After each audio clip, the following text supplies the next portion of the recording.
Viral, ratusan bendera parpol ganggu hingga halangi pengguna jalan di Cawang, netizen sebut bikin susah masyarakat. Tengah beredar video yang memperlihatkan ratusan bendera sejumlah partai politik parpol berkibar di pinggir jalan viral di media sosial. Diketahui kejadian tersebut terjadi di Jalan Layang MT Haryono, Cawang, Jakarta Timur.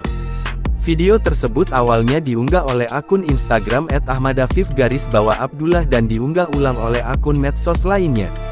Dalam video tersebut, tampak suasana jalanan yang ramai dilalui pengendara motor. Di bahu jalan terlihat sekitar ratusan bendera parpol yang terpasang secara tidak beraturan saling bertindihan. Bahkan, bendera parpol dalam video viral itu ada yang mengenai salah satu pengendara motor.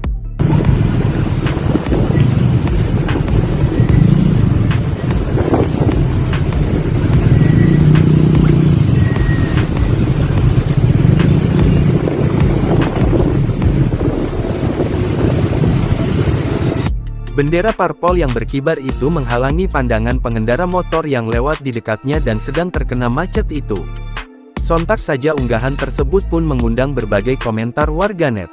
Banyak warganet yang merasa kesal terhadap pemasangan atribut parpol yang tak sesuai aturan itu. Bahkan, salah satu warganet berkomentar menjelang pemilu malah menyusahkan masyarakat.